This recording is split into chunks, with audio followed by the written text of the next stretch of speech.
Welcome to episode 99 of How About Them Huskies. Almost at the big 100, but not quite. As always, I'm your host, Connor, joined by Matt and Andrew. And the Huskies, for the first time this season, actually beat a real team, a team that wasn't a bye game, ranked in the 300s in KenPom. They beat Baylor, number 15 Baylor, I might add, in the Big East Big 12 battle, 76-72 last night. Just a game that the Huskies, even if they didn't want to admit it, they really needed it badly, especially seeing what's coming up in the next week or so with games in the non-conference play to finish up that non-con schedule. But I'll let you guys have first crack at this one. This was a game, like I said, the Huskies really needed it. Guys stepped up and they got it done. Yeah, there it's no secret that they needed this. There's a lot of talk going around, with start with Jeff Goodman calling it absolutely ludicrous. Lucratus, I don't know what the word he used was, but that we were still ranked in the top 25. And then Cam Spencer dropping 51 points and then immediately texting Hurley, "What's wrong with the team? You guys need to win on Wednesday." Everybody and their mother knew that we needed to win that game. And my request in the last episode was fulfilled because Gamble sounded like an absolute madhouse last night. And that's how both XL Center and Gamble need to be for the rest of the season. Make that place impossible to win in. There's a reason that we didn't lose there last year. Make it the same this year. Yeah, it was awesome. The atmosphere was amazing, definitely. And I mean, I felt like the game went according to plan. I felt like for the first time this season, we were confident in what we were doing. Hurley was confident in his sets, and the guys were performing overall. I mean, it couldn't have gone better in what was basically a must-win game. Yeah, Matt, you say the game went according to plan. The plan may not have been something that we thought it would have been because a bulk of this game, probably 10 or 12 minutes, Samson Johnson and Terrace Reed played on the floor together. I know there's a lot to talk about from this game. I want to talk about that first. It's fresh on my mind. What did you guys think of that? It caught me a little bit off guard when he Hurley first did it, but I'm not too surprised with all the factors you got to look at. Alex Caravan was out. He's a guy that's going to play 30 something minutes at one of the front court positions. Baylor plays two big men, a John one and Norchad Omier, majority of the game. So we'd be in a mismatch if we didn't do it. I maybe you don't always want to play to your opponent. You want to play to your strengths, but obviously Hurley liked what he saw enough to implement that in a game. And I think they played pretty well together. Maybe not as good on offense as they did on defense because there's kind of two guys that can't shoot threes, which is not good. But for certain stints like they did, I feel like it worked just fine. I think we'll see it again at some point, maybe in a game coming up soon. Yeah, I liked it, but you have to have a very specific lineup because of the point that Connor just said. They cannot shoot either of them, so you have to have them paired with probably a guard and two of your best shooters. Like if say a game where Caravan's out, you got to have McNeely and I'd say Mahaney out there with Diarra or solo ball if you're going to do that because that would only work if you had the offense out there. If you needed stops, obviously you can put them out there, but that would only work in a couple of situations. But it really worked last night. Now I don't think it's something we'll see every single game because teams could start planning for that and then it wouldn't really work. But I think we will see it at some point again this season.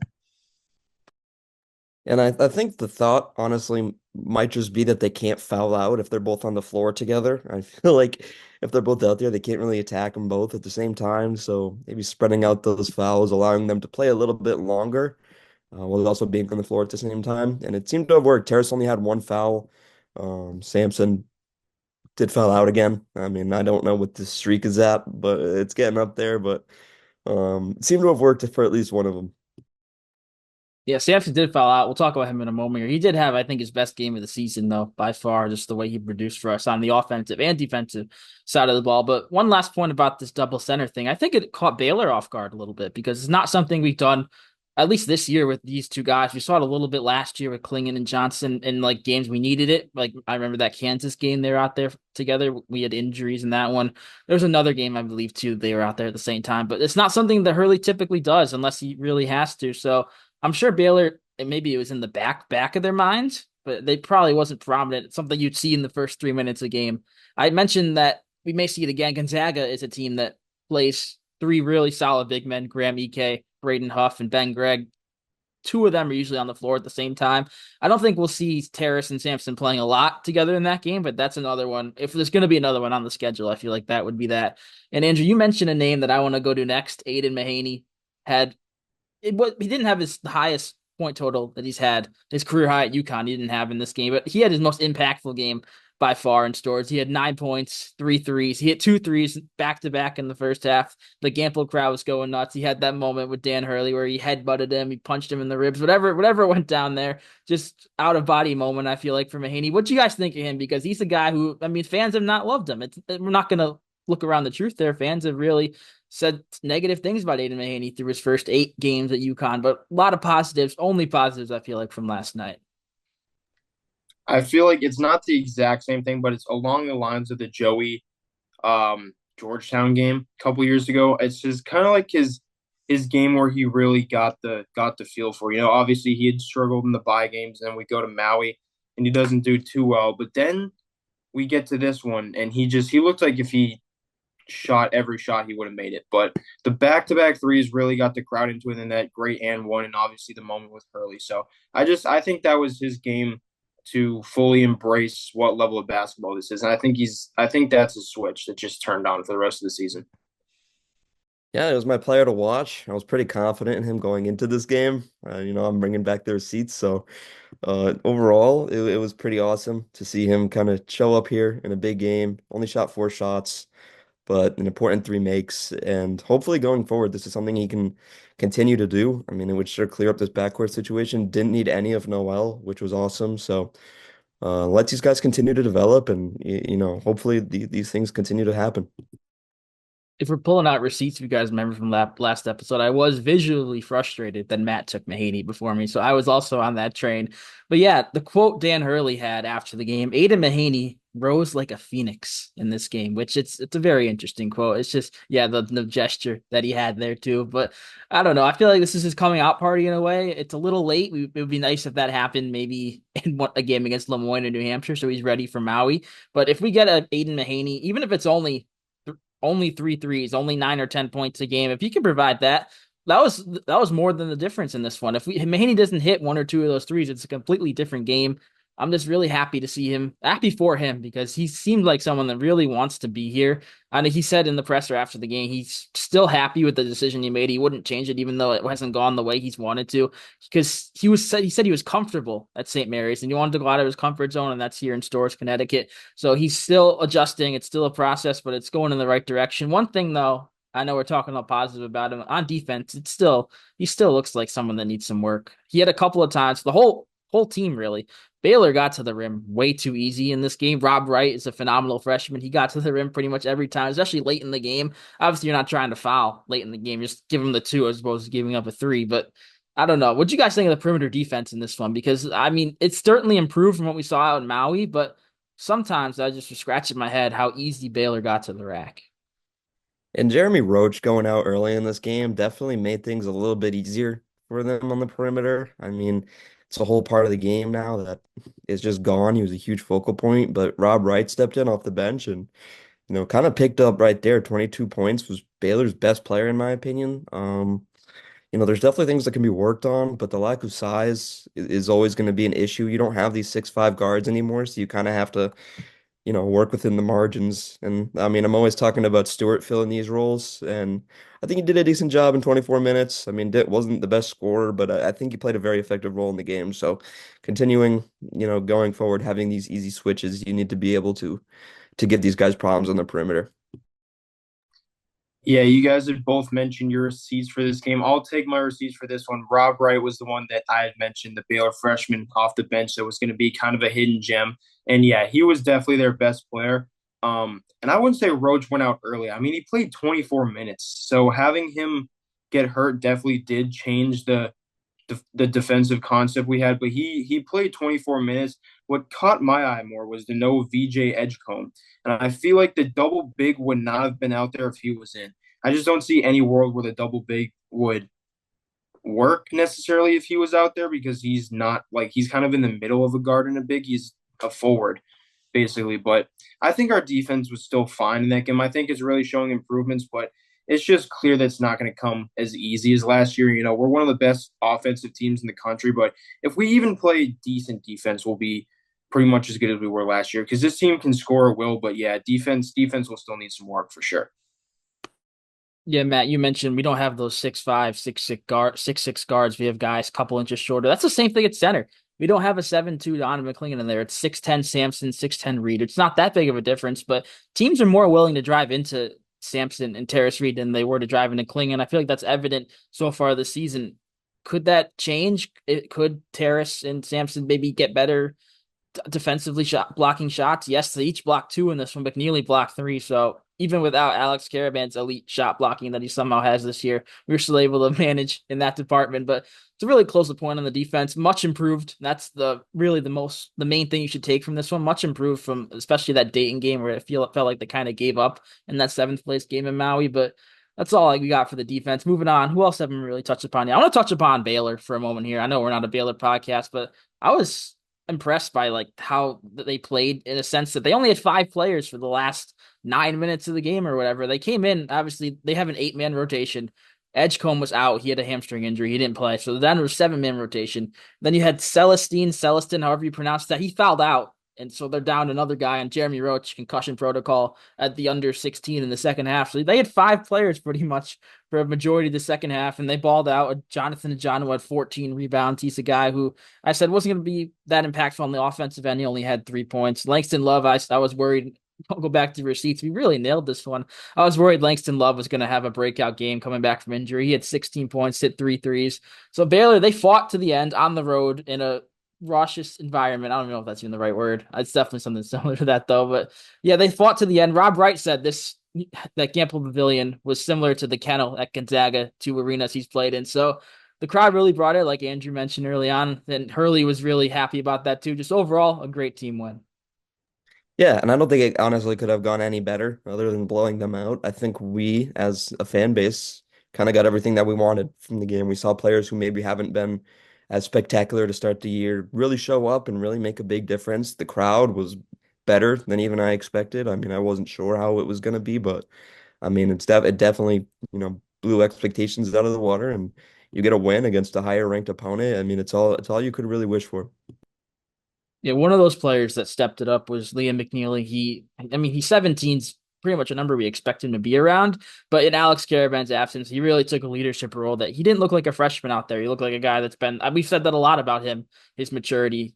Actually, a fun fact, Rob Wright, who was Baylor's best player and leading scorer, high school teammates with Liam McNeely at Mount Vernon, but just goes to show how stacked that team was last year. Cooper Flagg was on that team too. Derek Queen, who's dominating at Maryland. They had a big win yesterday over Ohio State. So that's an unfair high school team. I was gonna say that he never lost confidence in a game where he didn't really start slow, which is pretty crazy to see from a freshman. Usually these guys, they may become a little hesitant or begin to, hesitate on their shots, and I didn't see any of that from him. He was a guy who was ready to go out there and shoot and impact the game any way he could. And as a freshman, I mean, you really can't ask for any more. Yeah, he's not a pro though, guys. In case you haven't learned, 3 games, according to many people on the internet, makes you not a pro. 3 bad games, that's how logic works. But no, he's ready for this level now. He obviously is a freshman. Every freshman has their games where they just have to, get used to it. But that game was also his, coming out party. He's ready for this level of basketball, and I expect him to contribute basically like he did in every single game for the rest of the year. Yeah, I believe I saw on Twitter it was a Maui coach, an opponent opponent coaching staff he played at Maui that said outside of Caravan, this team has no pros. We can hang with them. I mean, I don't know who said that. I mean, Penny Hardaway, but I don't know who said that. But clearly that's not the case. Liam, 17 points. The shot is still, I feel like a work in progress. 2 for 7 from 3. He had some big ones, the 2 that he did make, but his slump. I mean, I don't want to say it's over because ideally he goes 3 for 7 instead of 2 for 7, but he's a guy who's gonna make some big shots down the stretch for this team this year, heading into Big East play. Even in these next 2 games, he's going homecoming game for him at Texas this weekend. But he's a guy who clearly wants the spotlight. He wants to have the ball in his hands, and he's proven so far that he can do so. Do you want to see the Huskies in action this season? Of course you do. We at How About Them Huskies are here to help make that happen. We partnered with SeatGeek for the 2024-25 season to provide you guys with the best deals on all of your tickets.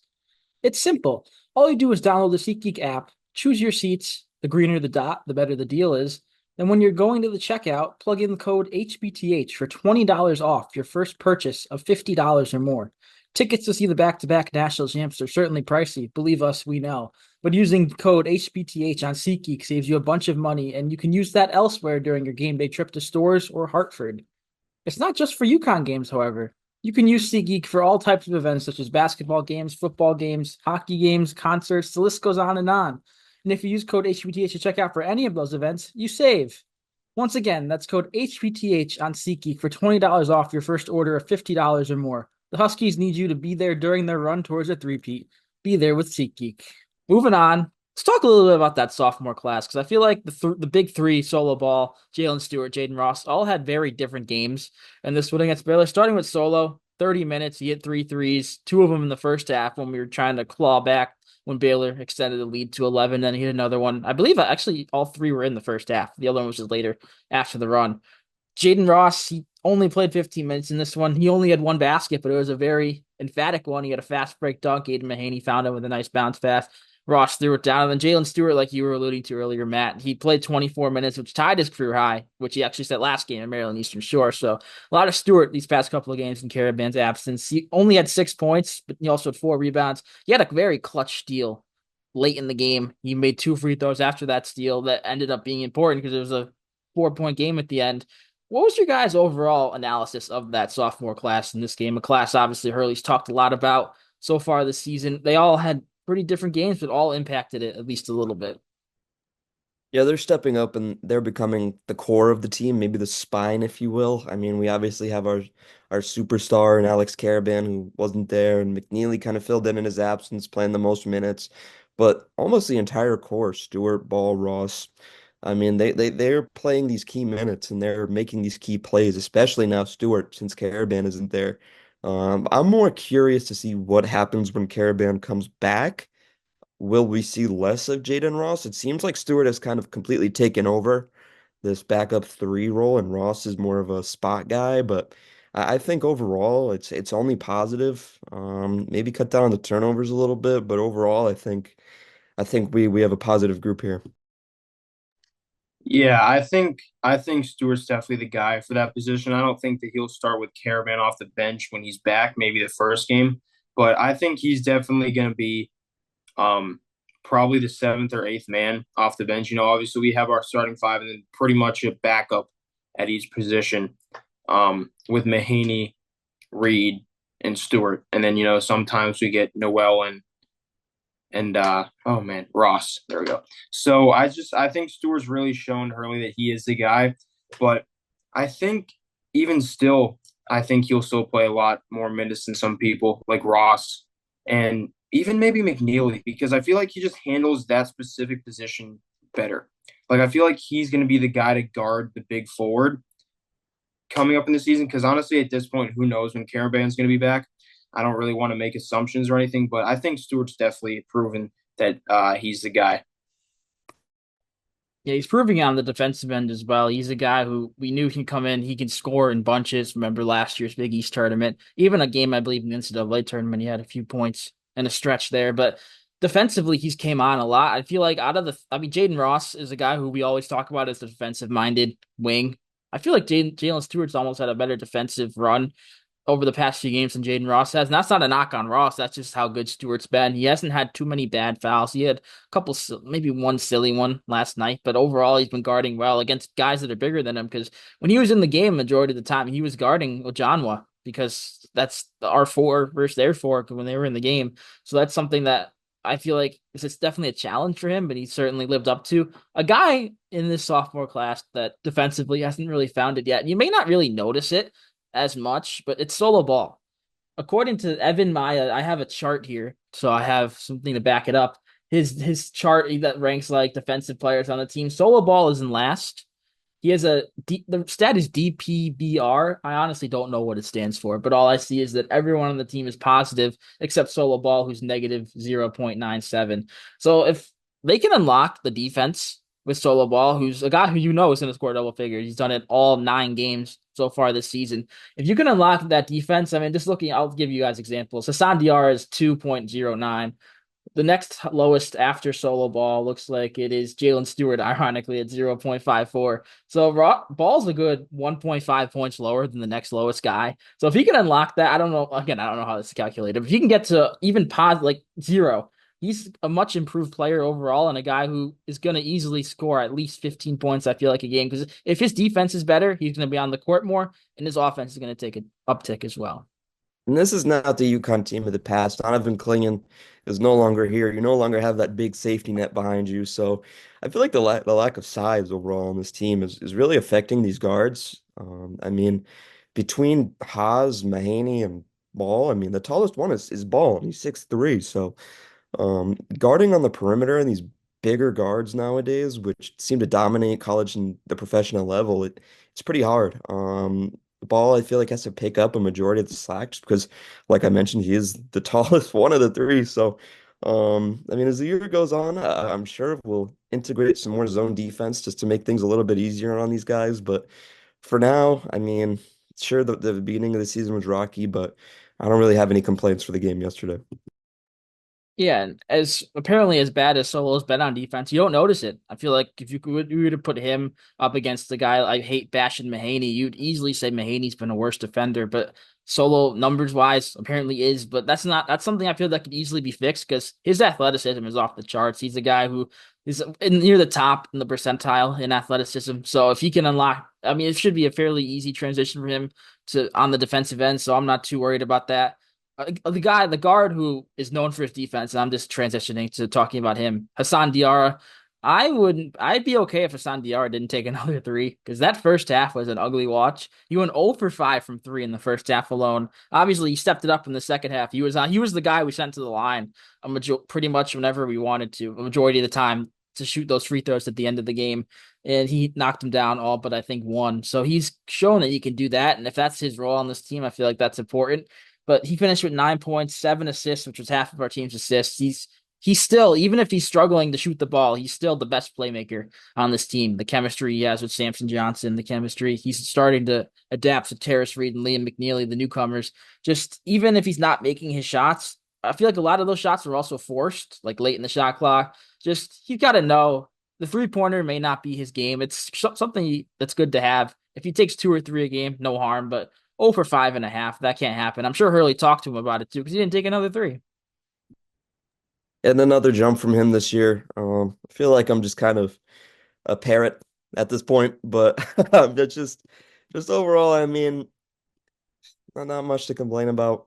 The amount of threes that he's taking, maybe a little much. He doesn't need to be doing all that. I remember at media day he mentioned that it was a big part of his summer was getting in a lot more work from the 3-point line. I mean, he's averaging more points on lower percentages from behind the arc. So I mean, if he like you mentioned, if he can take 2 or 3 a game, and I mean even hit one of them, he shoot 33% from the line. I feel like that'll be fantastic. Have you guys got anything else about this Baylor game? Any last thoughts? Overall, just a picture perfect UConn win, white out at Gamble Pavilion, top 15 opponent. Obviously, we wish we were ranked a little higher, but still, it's rankings wise technically an upset, even though the Huskies were favored and should have won the game. But we'll move on now. There's another important game against another team, no longer from the same conference, but also another team from Texas. Texas. Huskies going down to Austin. They played Texas last year in the Empire Classic. They defeated the Longhorns. What's your guys? Obviously, we'll do our typical players to watch, matchups to watch, but what's your initial like gut feeling going into this game? Because I'll let you guys go first, and I'll give mine.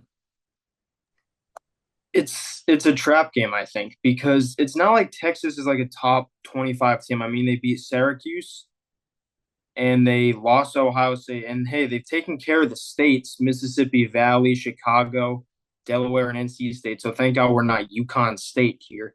But they've won their games that they needed to, but they've lost like that loss to Ohio State doesn't look great. They were ranked 19 at the beginning of the year. But even still, just college basketball this year is so weird, and it's still a trap game on the road, real road game, real road environment. It's hard to have a real solid opinion on this because both teams have a long time off. You know, we have off until we play, and so does Texas. So no games in between for either team. But I feel like it's a hard kind of game to preview because you don't know enough about each team yet. Yeah, ergonomically, Texas is very sound, but I mean, they kind of have beaten up on these teams in these kind of gimme games. But I mean, Even some of them haven't been that impressive. They beat Syracuse by 4. They did lose to Ohio State, and then they beat New Mexico or NCSU, my bad, by 4 points. So, I mean, we haven't had many great wins either, but I feel like we're kind of in a similar boat to Texas, and I feel like this is a very good time to get Texas because I'd rather have them now than earlier in the season when they were still kind of figuring themselves out, and I'd rather have them now than 10 games from now when they have it kind of working like clockwork. So I feel like if there was any time to have Texas, this is the best time. They do have a 20-point per game scorer, Trey Johnson, which is, a massive kind of thing, and Hurley likes to have these matchups here with these high scorers. So I'm just curious to see, will this game be close? Because I feel like out of the rest of our schedule, this is the game we have the best shot at, non-con wise. Yeah, Texas is a team that we've played a lot actually since 2010. This is going to be our sixth matchup against the Longhorns. We are 4-1. The one loss came at Gampel in 2014. We've gone to Texas twice and won there twice. So obviously a lot on the line there, but I believe this is a home and home. This is like the first step of a home and home. I'm pretty sure that they're coming up here, which is awesome to see because it's not a home and home except we're playing at MSG and playing at, I don't know, the American Airlines Arena in Dallas or whatever it is. It's actually on campus, which is what home and home should be. It's cool to play Gonzaga at MSG, but I mean, it'd also be cool to have Gonzaga come to Gampel, or we go to Gonzaga instead of playing in Seattle, which is actually a lot further away from Gonzaga than you think it is looking at a map. But I don't know. That's my rant about home and homes. You guys got anything about that? Yeah, I think we need more of these, honestly, because yeah, you're right. Texas does come to Gamble next year, and unfortunately for a team like Duke, we never get them at Gamble. That would just be an MSG game, unfortunately, just because MSG holds 5 and 10,000 more people than both of UConn's arenas. So, due to the high demand and many people want to go to that game, that would unfortunately never happen. But in general, just getting these big programs like getting Kansas at home, getting a big program at home like Texas is getting for this game. I think that's how home and home should be. I don't really like the whole home and home, but it's a neutral site because it's a good game, obviously, but it kind of sucks for the fans and stuff. So I think we definitely need more of these real home and homes.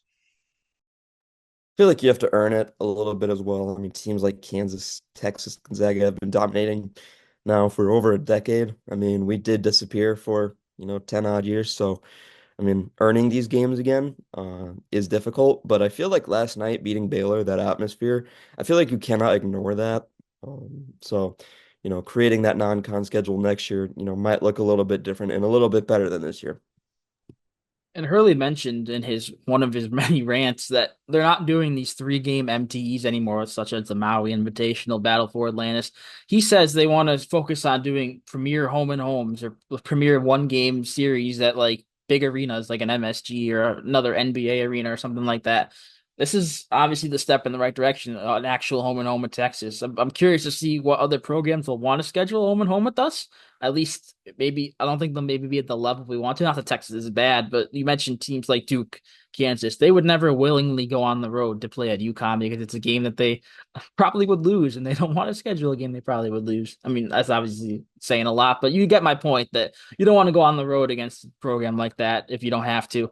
But we'll move on to this Texas preview. Well, we usually against the lower teams, we just do Huskies players to watch. We're gonna do a Texas player to watch. You guys, I know you may not know too much about the Texas roster, but you guys have any players that stick out for you or early on in this? Obviously, the game's a few days away now. Yeah, containing Trey Johnson, um, that has to be a focal point for Hurley there. Usually in games like this where we're coming up against, a dominant one scorer led team, we usually thrive. So I'm not too nervous or anxious about it. Just, making sure that Trey Johnson doesn't get his buckets, or honestly, just allowing Trey Johnson to get his buckets and containing the rest of the team will also work. I really do trust Hurley in this game, and I feel like this game is going to be, more of a coaching battle and a player battle. We might have 5+ scores in double digits again. So, I'm going to say Trey Johnson in the sense that we might just have to lock him up, or we might just have to lock everybody else up because it's obvious where the offense is going. There's somebody on this Texas roster that knows Dan Hurley's play style more than anybody, and it's our old friend Arthur Kaluma from Creighton. That's what I'm going to take because went to Kansas State last year, was pretty good, played 33 games.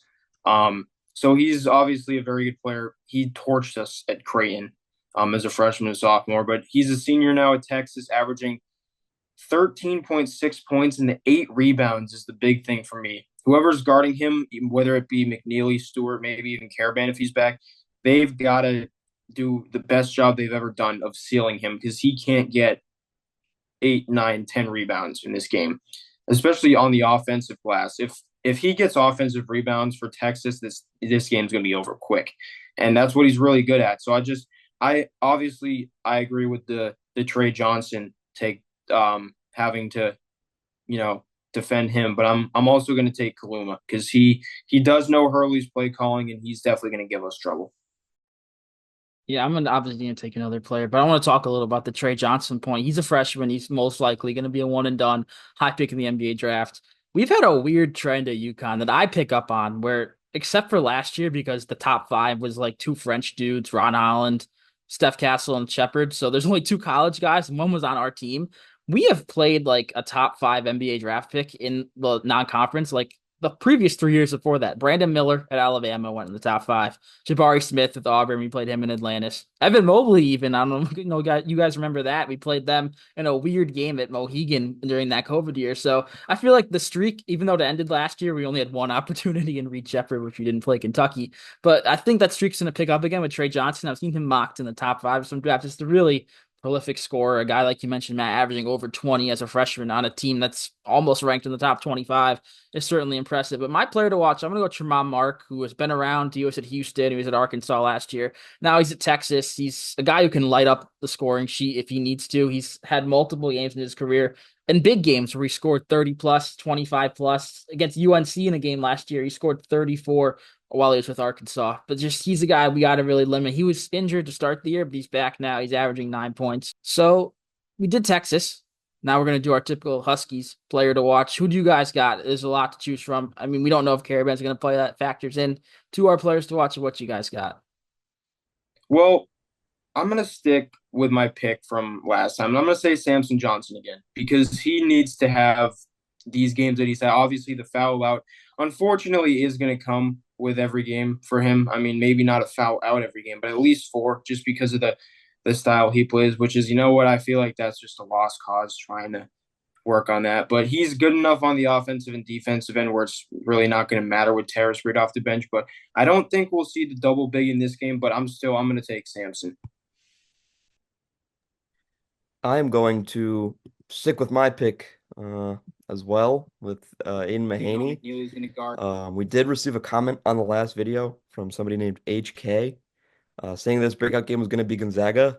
I think he might have had a little breakout game yesterday. I just want to see him continue this momentum. I want to see him start because I feel like you can just see the potential and he's just such a polished player. There's just so much there. And I feel like if he can produce in back-to-back big games against, borderline ranked opponents, then I mean, the sky's the limit. I just want to see this continued success from Maney. That way we could just lock up the backcourt. And I think if he does put up another good game, then we don't really have to worry about that anymore. For mine, I'm going to go Jalen Stewart because, I mean, I'm not predicting Caravan's going to play or not going to play, but I have a weird feeling that he may not play in this game because still being in concussion protocol. This would only be like 9 or 10 days since he suffered the concussion, believe it or not. It feels like ages ago, that Dayton game, but it was really only last week. But if he doesn't play, and like you mentioned, Andrew, I agree. I don't think we're going to see the double bigs because Arthur Kaluma, he's not a typical big man. He's a guy who's a great rebounder, but he plays on the perimeter more than a typical big would. So that's going to be his matchup if he is a starter with no Caravan out, with Caravan out. So I really want to see how Stewart contains Kaluma. I feel like that could be the game there on the road. You need to try to limit their best players. Obviously, it starts with Trey Johnson, but if you can limit Arthur Kaluma as much as you can, even though it's a guy in Jalen Stewart who's not as experienced as him, but I'm just curious to see how he matches up in that battle there. And I do want to give a little bit of a shout out to Liam McNeely. I feel like he's been our best player, our most consistent player throughout the season. He obviously did have that stinker at Dayton, but I mean, just from a freshman being able to show up in games like this Baylor game that we just played and be our best player, and you know, just as a freshman, be able to make such an impact on the game to the point where I feel like if this were 2 weeks ago and yesterday it didn't happen, I feel like he would for sure be in our players to watch. But just being able to kind of come in and have this poise, almost as if he isn't a freshman. Like I don't think of him as a freshman. Is just spectacular. And like you mentioned, that matchup with Kaluma, I'm sure he'll get some run on him too. So shout out Liam McNeely, even though he isn't our player to watch for being such a rock for this team at such a young age. And I just want to talk about the rankings really quick, even though I'm kind of going against my own word. First of all, shout out to Creighton. Congratulations to them for knocking off number one Kansas last night. I mean, holy crap, that was a butt kicking by the Blue Jays and a great win for the Big East. So congrats to them. But also, there's so many games around last night. Duke beat Auburn at home. Iowa State beat Marquette. We beat Baylor. So the rankings are going to change. But this game is a perfect game for rankings because the Gonzaga game, I don't think would really do anything whether we won or lost. We wouldn't drop drastically if we lost. We wouldn't move up a ton if we won. So I feel like that's kind of just a good game in general. It's not big on the rankings. But if we do win this one, I think we'll move up a bunch of spots in the rankings, obviously, depending what happens with the rest of college basketball. But I do think that this is a big game in terms of rankings. Yeah, and Marquette also did lose yesterday, so they'll fall a little bit. You did mention Creighton, Pop Isaacs with the game of his life. That was insane to watch. I didn't catch the game. I did catch the highlights after, but they look like a problem in the Big East, and I'm pretty sure. I think it was Andrew texted that they're gonna cook us when we have to go there and play them. Which I wouldn't be surprised to just have so many good players. Um, not the traditional Creighton team that we're used to, but a lot of fantastic players in there to replace those guys. So overall, I mean, the Big East I feel like is in a good spot, and if Marquette starts to slump, then we'll be right back there at the top. Yeah, and kind of my closing remarks. The Big East a week ago this time, everyone was panicking. Where's the Big East going to be this year? The Big East Big 12 battle so far, they're 4-2. I believe my math is right. Villanova beat Cincinnati, who's ranked 14th. Do the Bearcats deserve to be ranked 14th? I don't know. They played really nobody in the non-conference so far this year, but that's a Villanova team who everyone's pretty much written off, and honestly, probably rightfully so. But that's a big win for them there. And then Providence with Bryce Hopkins back looks like a completely different team. They handled BYU at the dunk. Obviously, we beat Baylor. Marquette did fall to Iowa State, but that's a top five, number five versus number six matchup. Which another side rant. That game was on ESPN Plus. What are we doing there? That's two top 10 teams in the country, and you knew they'd probably be two top 10 teams in the country when you made the schedule. So that's just that's a bad miss by whoever was supposed to do that. You mentioned Creighton defeated Kansas. Number one teams go to die in Omaha. That we lost to them last season. This year, Kansas lost to them. It's the first time one team beat two different number ones in their own arena, and I don't know how long. It was a long time I saw the stat. And DePaul, unfortunately, their run came to an end. They lost to Texas Tech, but they were down 14-0 to start the game and only lost by 14. So they were very competitive. They just didn't have a great start. In Seton Hall, congratulations to them. They won the Battle of Newark as they defeated the almighty NJIT by 11. I just wanted to shout that out. Seton Hall wins the Battle of Newark. Well, NJIT, they're 1-9 on the season. They had a win going into the game, which is the only reason why Seton Hall won that game. Monmouth did not have a win going into their game against Seton Hall. They were 0-8 and defeated them last weekend. But yeah, Seton Hall, they have their redemption against Oklahoma State to round out the Big East Big 12 battle. Hopefully they can pull that one out and continue the good numbers for the Big East this weekend. But yeah, Seton Hall, obviously we're obviously going off track here, but Seton, not a great year for the Pirates. If you guys got nothing else, I think that'll finally wrap up episode 99.